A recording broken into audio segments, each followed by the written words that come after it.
and welcome to Season 3 of Colin Bunyan's cooking videos. I'll be doing Cottage Pie Mark II. Now, we've done this before, but there's been a major scene change as far as how to make it has been concerned. It's also pretty cold for June. Let's get the thing underway. Right, what I've got here is 800 grams, as near as makes no difference, of Maris Piper potatoes. You don't boil them. That's the error I've been making, because if you boil them, you add water to it, and you know, the mash is a bit loose and a bit more sloppy. I want my mash to be dry, than my sense of humour. So what we do, gas mark 8, bake them for an hour. Okay, now the potatoes have had half an hour in the oven, so it's time to get on with prepping the rest of the ingredients. 1 pound of good quality beef. Go to a butcher's. Don't get it from a supermarket, because the fibres will be too long, you'll be cooking it too long. It doesn't work. You can also ask your butcher where on the beef, the beef is cut from. This is from the chuck, the shoulder roast, so it's good. There's plenty of fat in there. So notice that the pan is dry, no oil needed. And I don't start it off in a super hot pan either, because I find if you start it off in a super hot pan, it doesn't always work out that well. I want it just gently caramelise rather than instant scorch. Right, now is the time to warm up a little bit. Spin it around and break it up. So you release a lot of water and that will evaporate off. Press the spatula on there like so. Season with black pepper generously. Sea salt a bit more sparingly, because the stock will have a fair amount in, just a little bit. And that needs to cook through until totally golden brown, breaking up as you go along. Right, now as you can see, the majority of this is cooked through. It's broken down pretty nicely. There's a few nuggets that need to be broken down, but that will go through in the cooking process. So it's all cooked through. It's now time to add the first of many changes. Grated carrots and some spring onions. It's had a few minutes. The carrots and spring onions have wilted down. 5 spring onions and 2 grated medium carrots. I know some people are going to go, oh my god, there's greenage in there! Colin's eating something with greens in! Yes, occasionally it does happen, although usually it's apple or lime. What we're now going to do is thicken the mixture with about 1 tablespoon, maybe 2, of tomato puree.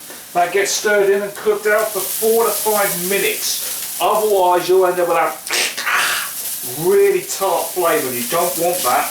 You want the sweetness of the tomatoes. Next up, 600 ml of stock. Now I always do this over the spatula to clean the spatula, and then all in. Keep it on a medium-high heat. You want this to dissolve, but you also want to run the spatula along the bottom of the frying pan to clear any sediments that is stuck on the frying pan into the beef and the vegetable mixture, because that's just free flavour. You shouldn't have any pools of gravy, because that's a lot of people make their cottage pie too wet, and mashed potato is key in that regard. I think that's just about done now. Pour it in. Layer it out, and that's what it looks like. Beautifully thick, rich gravy. No thickeners required. Beautiful. Now what we do is we introduce the secret weapon. A glass bowl, 75 grams of butter, unsalted please. Okay, and just wait for the baked potatoes to cook through. Potatoes have been in for about an hour, and they're just about done. They need 5 minutes to cool down, and then I'll show you what happens next. The oven is dropped from gas mark 8 to gas mark 5. That has a couple of minutes to adjust as well, and then I'll show you how you make the mash.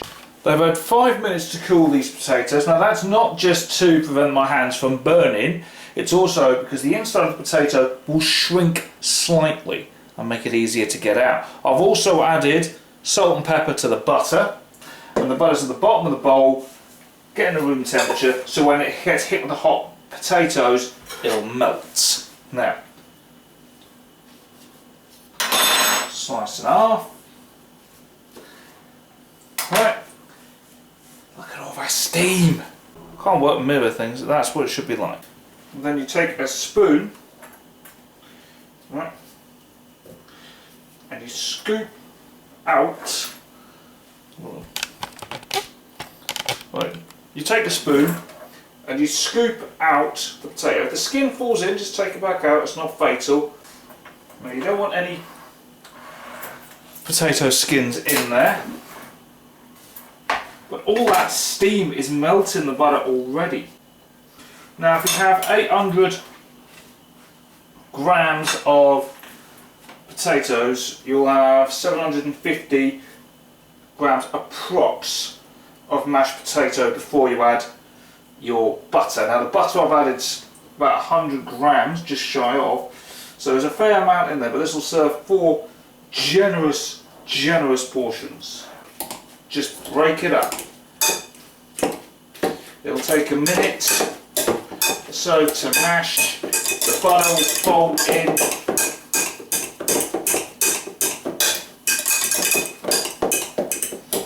And then what you do, because you've not added any water to it, you can add more butter, scalded milk, cream if you're that way inclined. I'm not a huge fan. But all we do is we just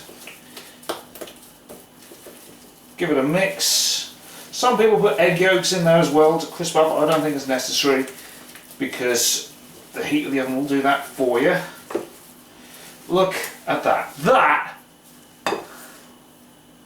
That's how mashed potatoes should be. Beautifully plied. As we put this on here, right, but we try to spread it out as we go along.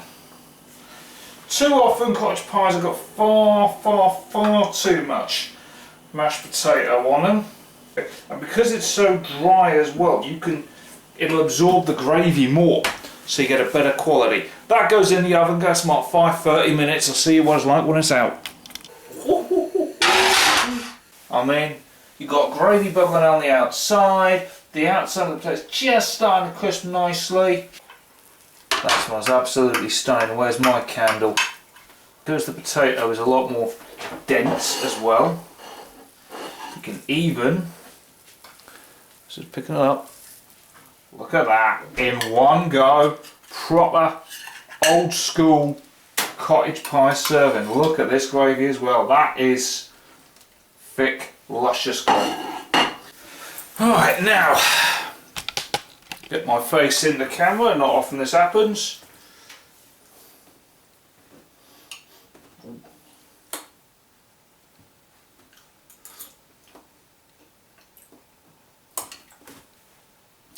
The mash is so much drier, it absorbs all the butter and the gravy better. It's just superb. Trust my phone to go off in the middle of the bloody recording, right? That is superb. I need to wolf this down. Take it easy, and I'll see you next time.